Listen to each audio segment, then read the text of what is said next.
চলে যাচ্ছি মেজো খালামণির বাড়িতে। তো তোমাদের সাথে ভিডিও শেয়ার করতেছি, আশা করছি তোমাদের ভালো লাগবে। আসসালামু আলাইকুম এভরিওয়ান, কি অবস্থা সবার? আলহামদুলিল্লাহ, আমিও অনেক বেশি ভালো আছি।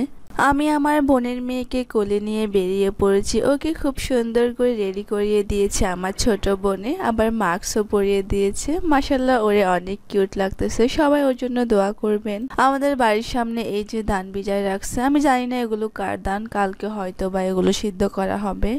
আমার আপু ওর মেয়েকে কোল থেকে নামিয়ে দিয়েছে, ও যেন আমাদের সাথে হেঁটে হেঁটে যেতে পারে, কিন্তু ও তো হাঁটতেই পারতেছিল না, কারণ রাস্তা অনেক বেশি উঁচা নিচা ছিল। এই রাস্তায় আসলে তো আমি অনেক ইমোশনাল হয়ে যাই। এই রাস্তাটা এত সুন্দর। আমরা আগে এই রাস্তায় বসে থাকতাম 3 বান্ধবী, বাট এখন কেউই নেই। অনেক কষ্ট হচ্ছিল আসলে। তোমাদের সাথে আমাদের গল্পটা পরে একদিন শেয়ার করব অন্য কোনো ভিডিওতে।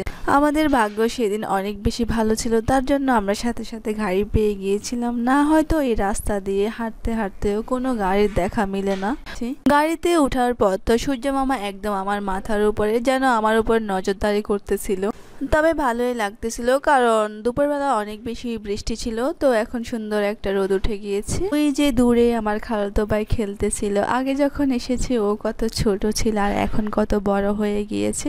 তো আমাদেরকে দেখে দৌড়ায় আসতেছিল আমাদের কাছে। তারপর এই তো আমরা খালামণির বাড়িতে চলে এসেছি।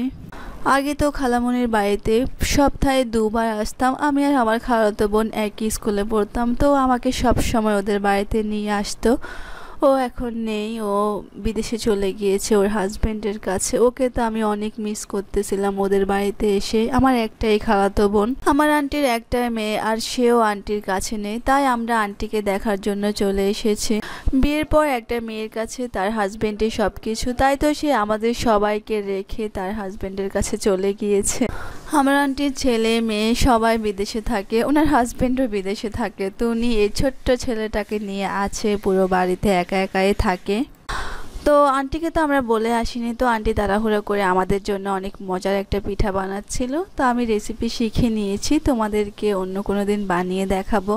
তো যাই হোক, আজকের ভিডিও এই পর্যন্তই। দেখা হবে অন্য কোনো ভিডিওতে। সবাই ভালো থাকবেন, নিজের খেয়াল রাখবেন, আর আমার পেজটি অবশ্যই ফলো করবেন। আল্লাহ হাফিজ।